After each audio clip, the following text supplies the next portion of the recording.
Hi, Clutter Fairy fans. This is the Clutter Fairy Weekly for July 20th, 2021. I'm your co-host, Ed Gumnick, and I'm speaking with Gayle Goddard, certified professional organizer and owner of the Clutter Fairy in Houston, Texas. Hi, everybody. The Clutter Fairy Weekly is a webcast and podcast where we dig deep into the clutter that stands between people and the lives they want to be living. We aim to make sense of where so much stuff comes from in the first place, and we offer strategies to slow down the accumulation, reduce the collection, and comfortably manage the stuff you choose to keep. We rely heavily on the questions and topic suggestions we get from you, our viewers and listeners. If you're joining us in the Zoom meeting for the first time, you can share your comments and questions via the chat, and I'll try to make sure Gayle addresses them before we move on to another topic. You can also use the raise hand feature to let me know if you'd like to make a comment or ask a question yourself via audio or video. And we are streaming the webcast live on Facebook, so you can share your questions and comments there, and I'll relay them to Gayle. And during the webcast every Tuesday, you can call us at 669-900-6833. Use meeting ID 993-419-863 and password clutter to join the meeting. We will start, as usual, by following up on last week's weekly title, which was called Turning Priorities into Plans. The assignment was to apply to a single room or portion of a room the first prioritizing principle we talked about last week, which was to get clear on the use or purpose that you wanted the space to serve and the uses or purposes that you don't want it to serve. We want to hear from our participants in Zoom and Facebook. Did anybody analyze a space in terms of its purpose this week? And did that change anything about the way you see your organizing challenges in that space? Change how you were going to plan that project to be executed. Connie said, life is what happens to you when you're busy making other plans, I think is how it goes. Right. We'll circle back to see whether anybody has any feedback on the title. There was not much on that one in the YouTube comments this week. I think that was a little too, I don't know, advanced level this week. What do you think? You guys can do it. I'm sure you can do it. Take a stab at it and see what happens. Well, let's get to our main topic. Careful packing for a move can save you time and money. Doing packing right can make or break your move, but how you unpack can set the tone for your life in your new space for years to come. Today, we're going to talk about strategies for unpacking a recent move or the remnants of an old one to optimize your use and enjoyment of your new space. Most people geared themselves up for a move and they do all the packing, make all the arrangements, run donations around, etc. They get through the move, they watch the movers deliver all the stuff, and then everybody collapses on the nearest flat surface. They treat the arc of the move as if it ends when the movers leave the house and they're in the new place. And there's the fallacy in that move plan. You're really only halfway there when the movers leave. All that stuff that you packed up now has to be unpacked again. All the deconstruction of your home has to be reversed. Did you take time off after the move to do that? If you have to go straight back to work, do you have unpack days planned like you had pack days planned? Generally, I find this is where my clients' moves fall apart. All the effort on the front end and no plan at all for the back end. In addition, the process of packing is not the same as unpacking. During the packing part of the process, you are focused on getting everything boxed well, donating what can be given away, and making sure every cabinet and drawer is emptied. Unpacking is not just about reversing that process and jerking everything back out of the box. You need a plan for setting up the house, which room will serve what function, where various categories of items will be stored, how best to use the storage that you have. You have to think about how the house is laid out and the storage is contained, and then about what you own and where it makes sense to place it. The average move uses 60 boxes, and if your house was large or well stuffed, it'll be more than that. You have to plan to undo those 60 boxes now. Most people madly unpack without a thought. They just start throwing things in the nearest closet or drawer, and then they're surprised when they can't find something or there's no room to put anything away. So today we're going to go over some strategies for making unpacking go better. The first thing to do is to talk about the unhelpful ways that you unpack. Most people rush through it because they're very impatient to get back to normal life at the cost of a lot of future headaches. Undoing those boxes in a hurry and slinging things at the first available place just creates a different kind of mess that you have to clean up on the back end. So piling up a bunch of new deferred decisions, as in making clutter piles, because you don't want to put the time and effort in now to decide how you're going to use your space. Creating new deferred decision piles on this end is just going to create immediately things in your way so that you can't function in your new house. Some people like to focus on getting everything merely out of sight versus putting it away where it belongs. So they have a box, they open it, they start taking contents out, and they look around and where's the nearest cabinet drawer, surface, space where things can be tucked in, and they just tuck things away without thinking about what they have in their hand and whether it makes sense to go where they see that they're putting it. Again, you're just sort of making Tetris. And a lot of the jobs that I go to work on within a year or two after a move has been completed is me rearranging the deck chairs. I go in and move everything around into places that are logical versus the illogical places that things got thrown when people were unpacking. And the last unhelpful way to unpack is leaving it as an unpack job that is incomplete.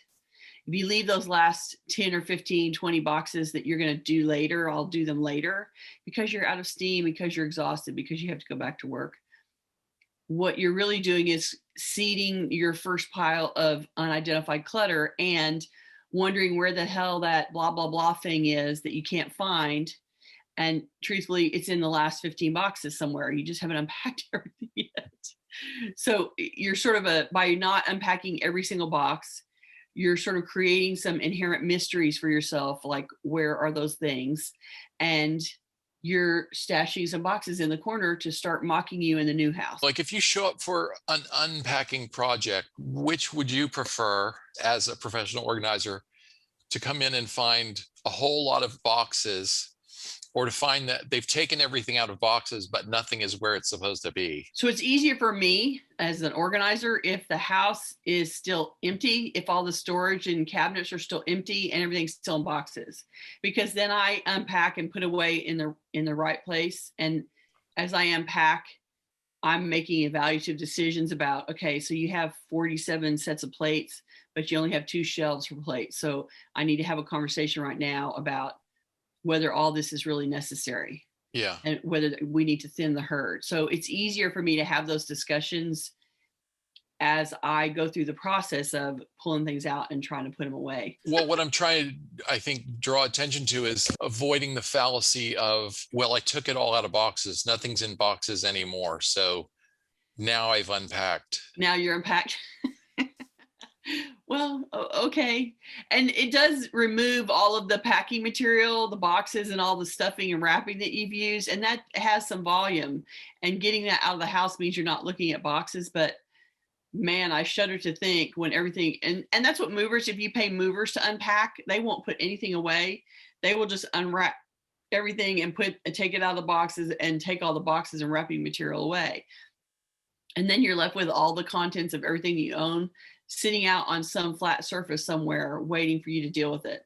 So I think you just have you've created a sort of a walking minefield where every surface has stuff loose and the boxes are gone. So you can either walk around the boxes or you walk around the piles of stuff sitting out waiting for you to pay attention to it. So here are some principles for unpacking. If you followed a system as you packed, don't abandon the system now. Keep your inventory or your list of boxes handy, and move the boxes to the rooms where their contents belong before you open anything. The movers do the best they can, but they also roll in 4 boxes at a time on a dolly to get the job done fast. So some of those boxes will end up in the wrong room. If you go through all the boxes and verify they're in the correct room before you start opening and unpacking things, then unpacking and planning for the use of the new room will go smoother. Most people unpack about half the boxes and then they start declaring things are lost or stolen by the movers. But you can't blame the movers. You haven't unpacked all of the boxes. because whatever is missing will be in the last 5 boxes that you open. You'll only make more work for yourself if you unpack items in a room where they don't belong, and then you have to like carry them around and move them out of the way while you're making the decisions in the room that you're in. If you've gone to all the trouble to pack the boxes well and label them well for the right room and what the contents are, then use that data that you've got and your inventory of boxes and go looking to make sure that they're all in the correct room to start with. The next thing you need to do for this process to go smoothly is to plan your unpacking. Decide what days and times and which family members or friends or professional organizer will be working to help you unpack. You want to sort and arrange the boxes so that the higher priority stuff can be handled first and the lower priority stuff can be handled later. Pay attention to any problems that become obvious as you place boxes in the room where they'll be unpacked, such as a room that will have to be adjusted for a dramatic downsize. Like maybe you're trying to get all the boxes into the room where the stuff's going to go and all the boxes won't fit or the room is completely stuffed. So you may have to do a little bit more downsizing than you thought. Think about contents that were stored in built-ins in the old place, but don't have a space allocated in the new place because you don't have the same kind of built-ins anymore. And you have to come up with a new solution. Decide how and where you'll dispose of all the boxes as you empty them. Go and post on your social media accounts. Go on Nextdoor and see who needs moving boxes. Ask who's going to need moving boxes in the future. Flatten them all for easier storage and then easier transport for the person that's coming to get them until they can be passed to the next person. I take away boxes from my clients because inevitably I have a unpack this month and next month somebody's starting to pack and I can take a whole bunch of boxes over and pass them on to the next person. So, and you don't have to give one person all the boxes. You can unpack 20 boxes and offer them up and unpack 20 boxes and offer them up. And if the 20 boxes go to, 3 different people, you're still getting rid of all the boxes. So you can dispose of them in smaller chunks if that makes it easier for you to live in the space and be more comfortable. You want to start the unpacking by finding the box or boxes that you labeled as essential or open me first. These might include important papers, current bills that need to be handled, anything collected at the last minute. So they were probably things that you were using right up to the night before the move, like medications or the family calendar, a small supply of household products and toilet paper. The coffee pot is probably on that list. And the linens that were on the bed the night before, right? The linens that were on the bed right before the movers came. In rentals, you have to think about the shower curtain. Well, I guess it's probably true in moving into a house too. Mm-hmm. The shower curtain. We need to take a shower so bad. Where's the shower curtain, right? So find those essential open me first boxes, and you probably took a shower the night before you left the house and then took the shower curtain down and threw it in one of the last boxes. And so finding that box and opening it back up will solve that problem for you, right? Maybe you pull that kind of stuff down and put it in a piece of luggage so that you could reverse it and open it up on the other end.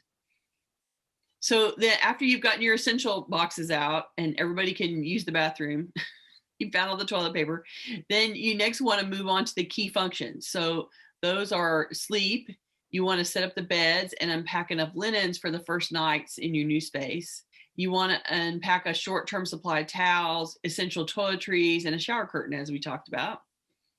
And you want to think about your morning rituals. So you want to unpack and set up the coffee maker and whatever kitchen appliances you rely on every morning so that you guys can wake up the first day in the new house and have a cup of coffee and make toast or whatever you need to do to cope, find a bowl and a cereal box so you can have cereal in the morning. Making sure that, you can get in the bed, you can take a shower, and you can have your coffee in the morning. That doesn't require unpacking everything about those rooms. You just need a little bit, like you're in a hotel, to unpack to be able to do those things first. Then the first rooms to unpack are the kitchen, the bathrooms.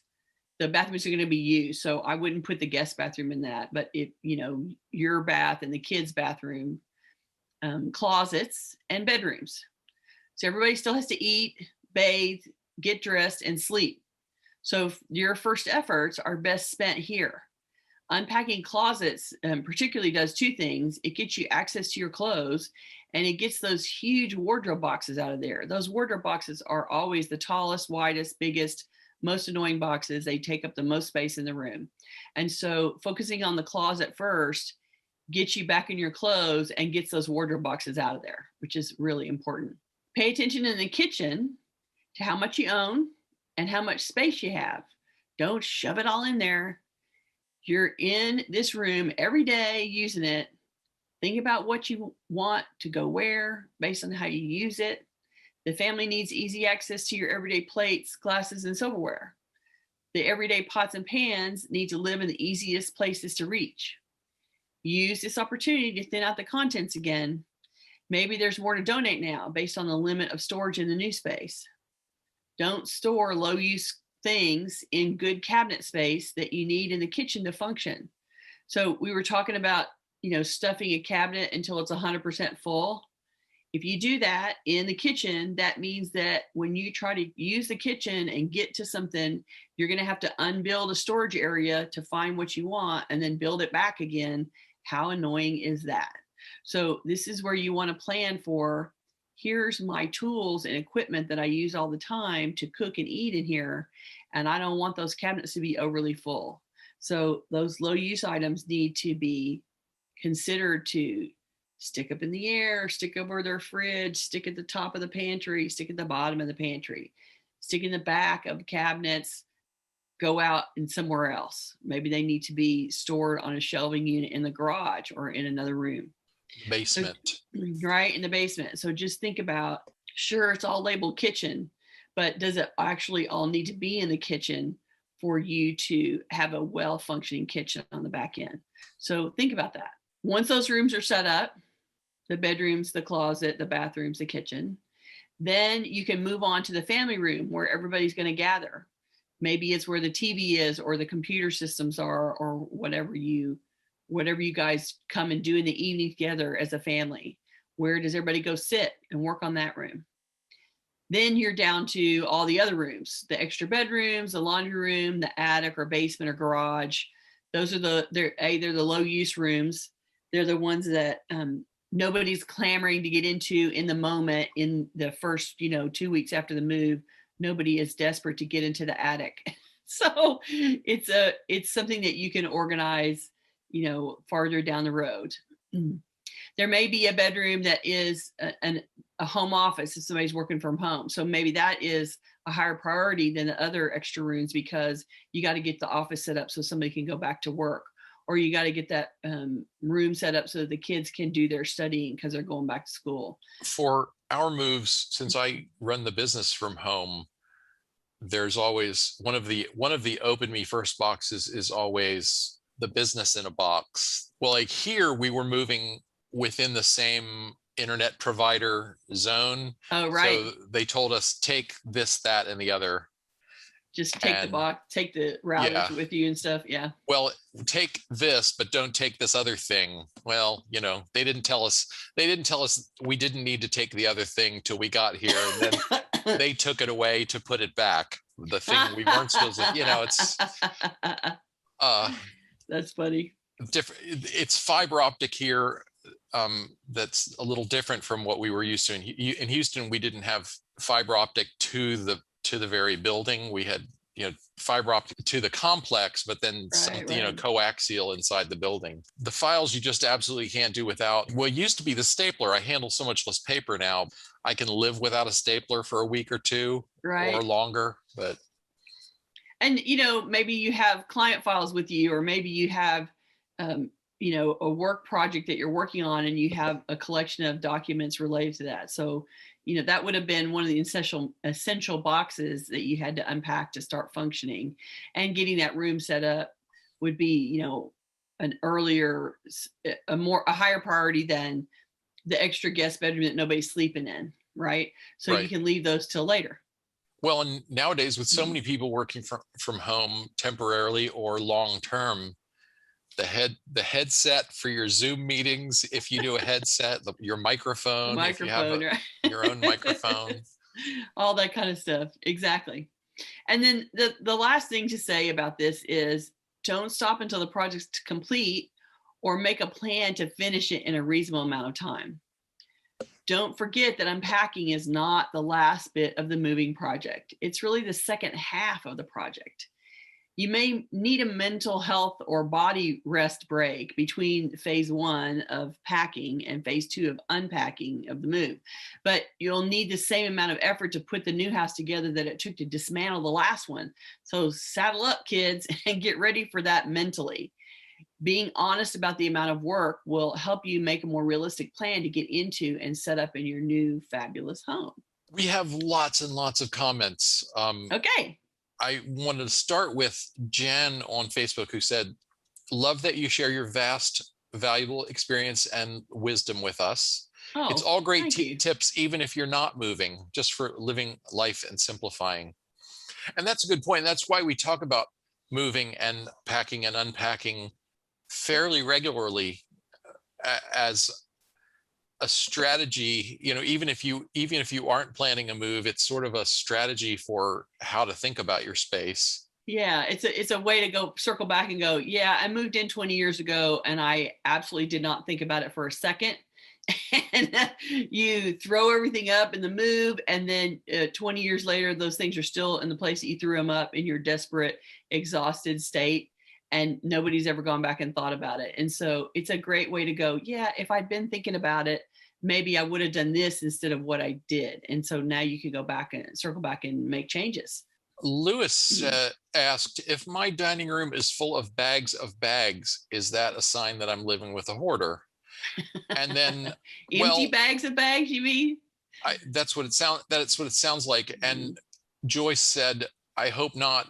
My tote bags have grand baggies. So this is a problem that I see. Groceries come home, and now that we're getting all these grocery delivery things, then there's like a whole bunch of bags related to that. And everybody gives away tote bags for free, and stores give away nice bags, and nobody wants to get rid of the bags. So basically they're just creating a temporary solution for you to carry things home. And then you end up with a bag problem like everybody does. So what I tell people to do is, take the grocery bags and go find a food pantry or a food bank somewhere. They always need bags, and I'm sure that they could use them. And then anybody that's doing any kind of food distribution as a charity thing, anybody that's doing any kind of, I'm providing meals, I'm sending out food or staples, I'm letting people come and pick up food, they can always use bags. And then I also recommend that people use them to put their donations in. Generally, if somebody's working on decluttering the house, they're taking a bunch of stuff to Goodwill, and they try to put them in boxes, and then the boxes are big and awkward to carry, and they're hard to get in and out of the car, and blah, blah, blah. So it's easier to use those reusable bags, put donations in them, and hand them into Goodwill or to wherever in a reusable bag or in one of your paper grocery bags. That's much easier for you to carry, first of all, and then it's easier for them. It goes in and out of the car easier, but it's easier for them to manage on the back end, for them to move them around and deconstruct them and put them in categories. They're working with a smaller container, so you can get rid of them with finding your source of who is giving away, selling away stuff all the time and needs bagging. A resale store might want them. Texas Art Asylum asks people for the handle bags that shopping bags, when people use shopping bags and you wouldn't use them as gifts because they have advertisement or they have the store name or whatever on the outside of them, but they're perfectly reasonable bags. And so they want those handle bags because they reuse them, recycle them as their shopping bags when people buy stuff. So they fill up and hand them back out again. So they get reused that way. Paper bags, of course, can be reused for recycling. So use a paper bag, stuff recycling in it, and then you throw the whole thing away and the bag gets recycled along with its contents. There's always a way to get rid of bags.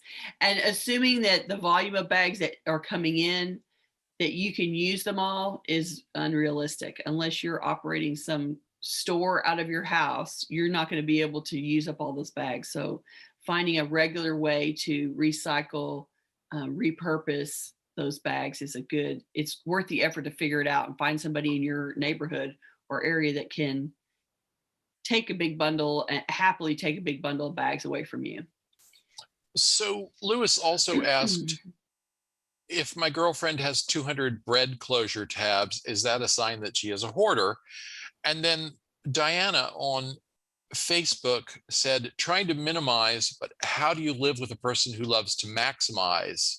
Always give the disclaimer that we are not mental health professionals. Yes. And even if we were, we wouldn't want to diagnose at a distance. But could you talk a little bit about the diagnosis and if somebody feels like they're living with a hoarder, how they should proceed? Having a collection of twist ties is not necessarily a sign of being a hoarder, but without knowing way more details, I wouldn't know the answer to that question exactly. But I mean, I think they're asking the question because they want to know, can I call her a hoarder or not? And I think that isn't the biggest problem. Being able to say she's a hoarder doesn't help you exactly. What you really need is to negotiate about how the living space is. And so being able to label somebody a hoarder doesn't mean that then you get to say, okay, so you got to get rid of stuff because you have too much stuff. I think that's a pathway of trying to figure out how can I negotiate better about how much stuff is in the house and how I want to be living. So that's a whole nother conversation for us to have about negotiating with your person that you live with and what's motivating them. And is it really a collection? Are they really thinking through? Are they doing it out of habit? Like maybe she just saves all the twist ties because her mother saved all the twist ties and she has a big collection. I don't know what the rest of the house looks like, but maybe having a conversation about what's the motivation? Is it really just a habit that she hadn't thought about for a while? Is she being motivated by the idea that these are useful and I have a hard time letting go of things that are still useful? Having those exploration conversations would be necessary for me to give advice about how to cope at this point.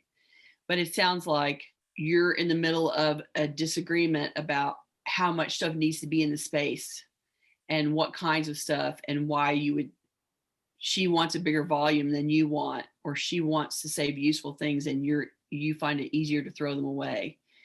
And so we'd have to talk about that in more detail.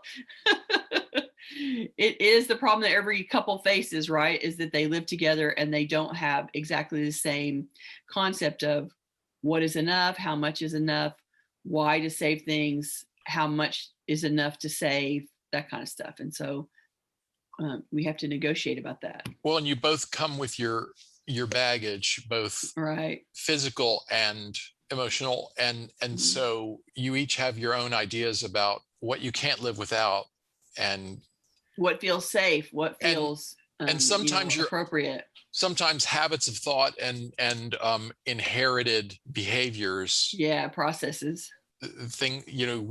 We always kept this around. We always kept a supply of these. We always shopped in bulk for this. And inevitably the way that you do it and the way that your partner does it won't be the same exactly. So trying to negotiate a new way that works for both of you is really the process that you're trying to reach here.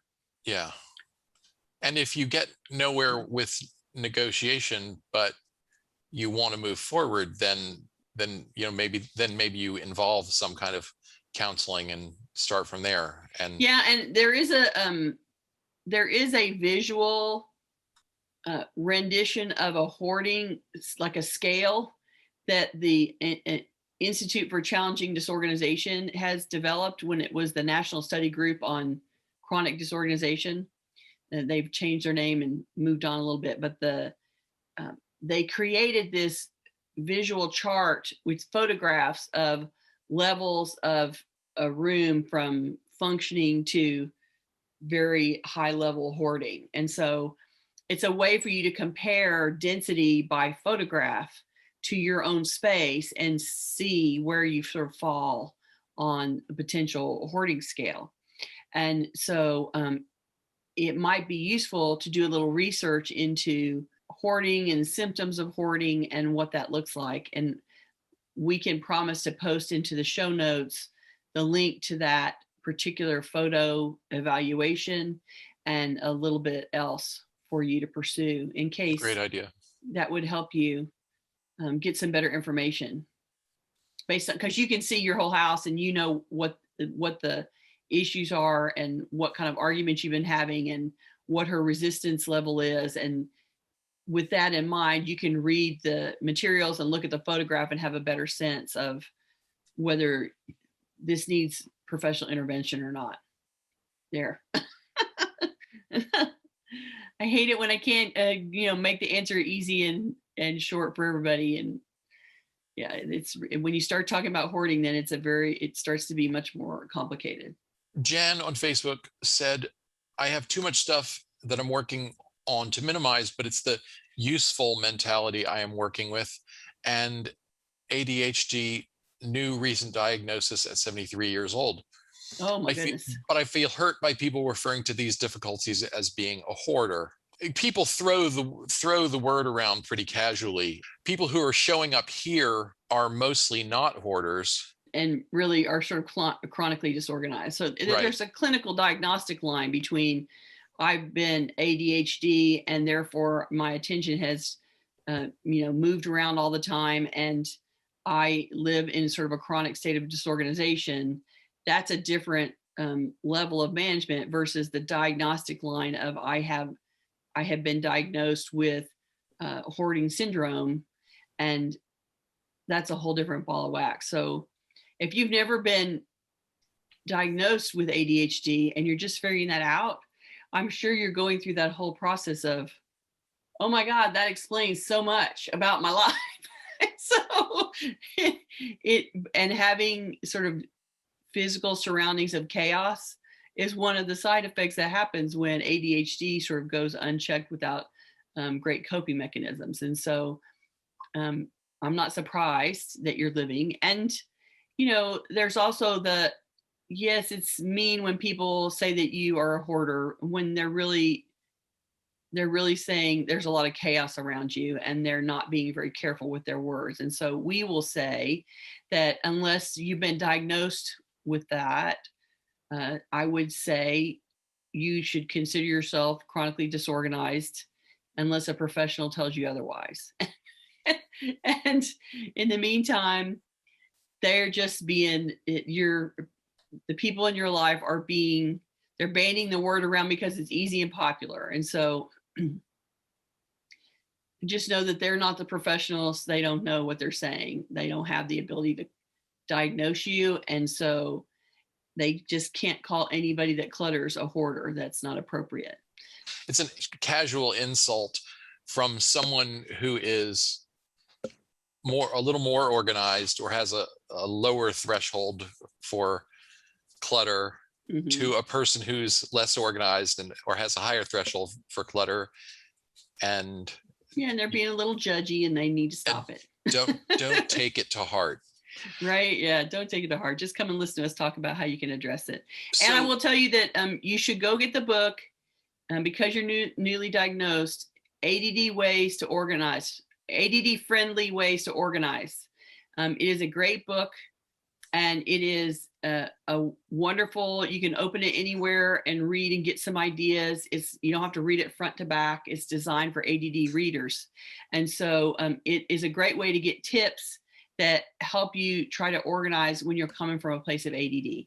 And since you're newly diagnosed, I'm guessing that you haven't developed a lot of coping mechanisms to get around to work with the ADD brain and how it functions. And so this is a good place to start so that you can be working on your stuff and working with how your brain works. And that's how this book is designed. So totally worth it. So in reports on last week's Tittle, Maureen says, I selected my side of the master bath sink and was successful in clearing out clutter. Yay. And that Yay. It sounds like there's a story there too, my side. And that's great. Well, and it's also respectful to only do your side and not do somebody else's side. Like you get to control your space, they get to control their space. And so it was respectful of you to only do your side. And, you know, sometimes you do the whole, you organize by osmosis, by example.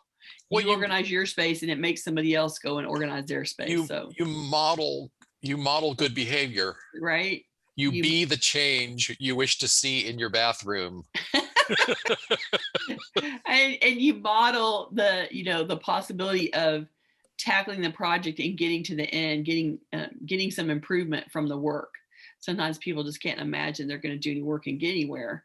And if you were able to get in there and make some improvements and declutter, and there you go, it's fabulous. And so you're showing that with a little effort, you can have this instead of that.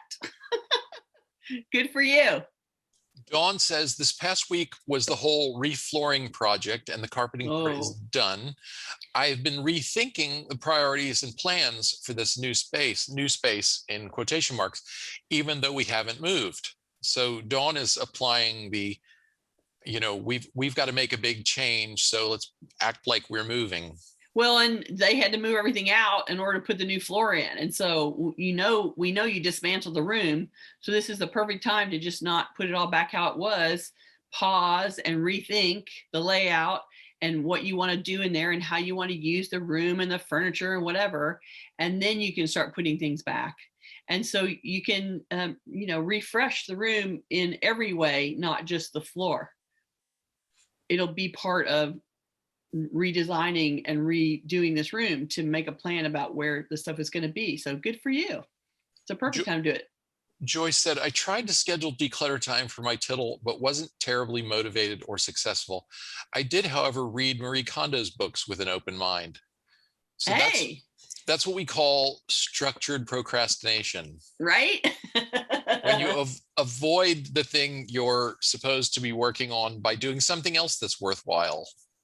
And you know what? If you read the book and it helped you, if you are letting those thoughts roll around in your head and modify how you view things, that's fine. We are not grading your tittle. So it's okay if you couldn't get to it. I think you get at least a B+ if you even give it some thought during the week. Right? There you go. Yeah, you get an A+ if you report back to us at the end. Lise said, using part of the living room for art area and readjusting in the space. I am really having trouble with reducing the supplies to fit in the smaller area. Yeah, that is a problem, right? So think of it like you're laying out the kitchen. If you're using a smaller area in the living room, that means you can have less stuff there. So if you want the things that you want to put in that room, in the living room space, should be the stuff that you're actively using and that you actively need to source as materials for what you're working on. And then the next thing is to think about the things that you aren't actively sorting, right? The things that you don't actually have to get into and use when you're trying to do your artwork, your craft stuff, and decide if there's some categories like, are these extra tools? Are these extra supplies? Are these, is this stuff related to a craft that I'm not doing right now? So maybe those things just need to be boxed and stored elsewhere instead of crowbarred into the living room, or those categories can be reevaluated for whether they actually need to stay in your possession. Like set up all the things you're actively using and then see what's on the outer edge of that pile that doesn't make sense to be actively using, and then reevaluate that stuff. Do I actually need to keep this? Can I make this collection smaller? Can I pull out the cream of the crop, the richest 20% of it, and let the rest of it go? Can I box it, label it, and stick it in a closet in the garage, waiting for me to come back to it? Well, and you've mentioned before for art and craft spaces that one big category that can maybe go somewhere else is your reference and inspiration stuff, Yeah, yeah, yeah. your magazines and your books. All the books, all the project plans, all of the, magazines for your crafts, all that kind of stuff. Absolutely. They don't need to be in that living room space if there's not enough room for it. Find a bookshelf somewhere else and go park those somewhere else. And consider, whether you can thin that herd as well. In answer to Dawn's comment about her flooring project, Joyce said, I need to redo my flooring, but still have far too much clutter to prepare for it. And I like Dawn's answer a lot. She said, Joyce, my husband thought I did too, but I was determined to make this all happen. After all, I was the one who did all of the packing. There were 6 weeks before the job was actually scheduled, so I had time to do some decluttering, lots of paper especially, and organizing in boxes and bins, like with like. Now I'm continuing the process. Right. If you got it all out of the way so they could do it, then you can do some of the clear out work before they come, move everything out of the way, and then you do more going back. And so definitely evaluate as you go. Don't just put everything up, just like any unpacking job. Make sure that what's going back in the room is stuff you really want. Take this opportunity to face some of your decluttering, organizing, sorting chores and make them happen while the room is disturbed anyway, while it's all in boxes anyway, and see if you can't reduce the volume that's going back in. So it'll be cleaner and easier for you on the back end. Connie said, after we moved here about 40 years ago, we still had about 5 boxes unopened 3 years later. Ah, right. I always want to issue the challenge to people. If you find the box that you've never had to get into 3 years later, 5 years later, and so on, unless it says on the side, important tax documents I must keep forever, maybe you should think about letting it go without even looking at it. Oh. Or hand it off to someone else and say, I don't want to fall down the hole of digging through this box. So would you look at this and make sure there's nothing in it that's irreplaceable? Exactly. Yeah. Very good point. And I think that packing is kind of a fire drill for most people. And a lot of times things get shoved into the box and you have a general idea what you think is in the box, but it was an open box and you were in the middle of packing. So God only knows what's actually in the box. And so going through those contents and going, oh yeah, I didn't really need to pack that. You were just scrambling at the last week to get everything in a box. And so there's probably a lot of stuff in there that you can go, oh yeah, I so don't need that anymore. And if you're worried that you're going to keep it all, if you see it, let one of your friends, this is a way one of your friends can help. Let them come over and open the box and pull stuff out and then start asking you questions. Like they can look and go, oh yeah, that's a bunch of, you don't need that plasticware. I'm putting that right in a donation bag. And no, you don't need that. That's, and then they can, oh, look, this looks like this was your grandmother's diary. We probably want to keep that. You can go through and vet the contents, let them vet the contents first, and make donation bags and let someone triage for you. Let someone triage and find stuff that they think, oh, this looks like it was a bill that you probably needed in 2018, but you don't need it now. You'll be surprised what you find. And the one missing, kitchen tool that you've been wondering where the hell it is, it'll be in one of those boxes that got marked, sort later or keepsakes or whatever, and somebody went by and threw it in an open box, and that one kitchen tool will be wedged in there in between all the rest of the stuff, and nobody knew it was in there. So I actually had about 10 boxes of decor and breakables, tchotchkes, keepsakes that when I moved into this house, they went into a storage closet here and were not on the priority list at all. And I waited about a year and then went back and started unpacking them all. And I was really glad that I did. It made a huge dent in my storage closet to empty them all out. And there was a lot of stuff that I was able to say, yeah, I don't really want that in the new house. I'm ready to let that go. This can be donated. And I was able to put some of it away and get rid of some of it and make the box go out. And it was very satisfying to get rid of the last 10 boxes and be done. And I was glad that I finally was able to face it. I think that there was some stuff related to mom in there and some keepsakes, and we moved soon after my mother died. And so it was very, I had to get past my emotional response to the boxes, but they were starting to bark at me. That's part of it, is they start to bark at me. So I was able to do it. And it was very gratifying to finally say, I'm done. I don't have those boxes hiding in the corner being ignored. I'm now complete. And that was cool. It was a cool thing to accomplish. You think you're used to it. You go put the boxes in the corner and you forget about them. You think you're used to it. But every once in a while you look at them and you go, oh yeah, those are more boxes from the move. And you haven't forgotten them. You've just filed it in the back of your head. And so they're still back there going, you haven't finished unpacking yet. And you'll feel some relief if you finally do. I want to remind those who are watching or listening live that we also have a YouTube channel with more than 150 videos on lots and lots of organizing topics. Visit cfhou.com/YouTube to find it.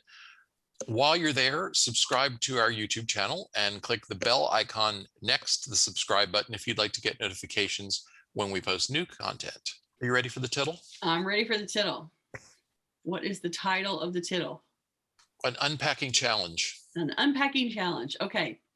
If you are in the process of getting ready to unpack, then we have a challenge, a tittle for you, and we're going to modify. We're going to give you some options if it's been a while since you moved or you don't even think you have anything left to unpack. So we created a version just for everybody. So if you're getting ready for a move, you can start by planning your unmove process. Decide where your furniture is going to go in the new house, and not just the furniture. Now's a good time to think about where all of your other stuff, all the contents are going to go, and make a plan about that. Oh, I'm going to put the Christmas stuff over here, and I'm going to put the linens in here. I know I'm going to put the Christmas dishes in that part of the kitchen. I'm going to put the daily wear down here. I'm going to put the pots and pans over there. I'm going to put the bathroom stuff in the bathroom, obviously, but you've got 2 bathrooms. So what about the medicine cabinet and the medications versus the bath stuff versus the towels? Think your way through the contents and see where they're going to go, and think about it in advance of doing it. So you have a little bit better thought out plan when you go to do the actual unpacking. If you've moved recently in the last few years, then you want to look for the box or boxes that remain from your last move. Now's the time to face them. Make a date with yourself to open those boxes and deal with the contents. You've let them rest back there for a couple of years. Now it's time to bring them out and see if you can blast through the last 5 to 10 boxes, whatever you've been stashing in the corner. So even if you don't think that you have anything left to unpack from any move, poke around in your closet, your storage space, the garage, or the attic for any unopened box whose contents you've forgotten about. Open it up and evaluate whether this stuff is still something that you want or need. If it's been stored and you have a label on it that says tax returns, keepsakes, camping gear, whatever, and you parked it in the corner and left it there for a decade, now's the time to pull it back out and think of it as refreshing your storage. Pull that box out, open it, unpack it, see what's in there, and see if all those things need to stay really, or if some of that stuff is ready to donate now. Like it's been out there for a while. When you put it in, you thought you needed to keep it, but maybe the decade has gone by and now it's lost its appeal, its usefulness, its necessity in your life. See if you can go unpack some of those boxes and empty them out. It'll help you get more storage space back. Okay, we are out of time. So I'm just going to remind everyone that we'll be back next week, same time, Tuesday, July 27th, 2021, at noon US Central Time, live in Zoom and streaming on Facebook. We've got a vacation theme because I'm going to be vacationing the following week, and then Gayle has a little time off planned too. And vacation travel means stuffing a week or two of your life into one weight-limited suitcase, or at the very best, into the cargo space of a car.